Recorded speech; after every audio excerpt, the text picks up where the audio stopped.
I'm Jesse Mackey, CIO of 4Thought Financial Group, and this is 4Thought's market perspective as of January 26, 2021.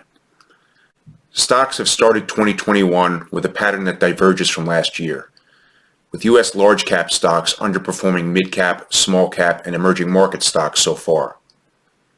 Meanwhile, stocks in general are outperforming bonds.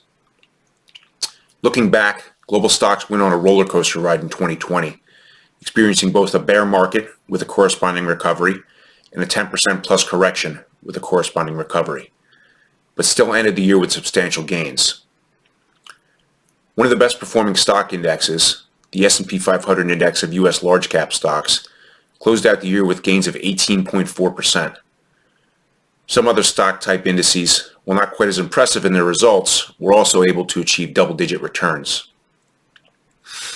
Back on November 9th, the S&P 500 index of U.S. large cap stocks had fully recovered from a September 10.55% downward correction and had achieved a new record price. It has notched additional gains of about 5.74% since then, as of the close of business yesterday. We like to refer to the combination of a correction and its corresponding recovery, like the one recently experienced, as a wolf market. Prior to this, the rapid recovery from the 2020 bear market low point on March 23rd, at which point the S&P 500 had dropped more than 34% from its previous peak, met our technical definition of a new bull market. Historical data indicates that once a new bull market has been confirmed, which happened on August 18th, the shortest time period on record since 1950 before the beginning of another bear market was approximately 4.4 months. And the longest time on record was approximately 10.7 years, with the average coming in at about 3.2 years. Approximately 5.4 months have elapsed from the point of bull confirmation in this instance so far. We also note that there's usually been at least one 10% plus correction, but often several, between most bear markets in history.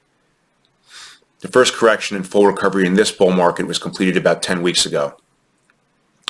Historical data further tells us that 75% of wolf markets, like the one we recently experienced, have been followed by a period that exhibits one-year trailing returns of 30% or greater, something we refer to as an eagle market. The other 25% of the time we return to a plain old bull market, at least for a short time period. Either way, scenarios like our current one have historically been mostly positive for stocks in the short to intermediate term. However, valuations from a probabilistic analysis perspective tell a story that's not nearly as positive. On this basis, stock types range from near fair value, such as with international developed market stocks, to moderately overvalued in the case of large cap growth stocks. Bond types also range from near fair value in the case of emerging markets bonds, to moderately overvalued in the case of treasury inflation protected securities. Against this backdrop, the outlook for stocks is now neutral to slightly positive in the intermediate term, based on the overall aggregate of our historical market tape data analysis and quantitative probabilistic analysis. U.S. small cap stocks are the best performers so far in 2021, while U.S. aggregate bonds show the worst year-to-date performance. Emerging markets bonds now reflect the most attractive pricing relative to the alternatives, while U.S. large cap growth and tech stocks are the least attractive.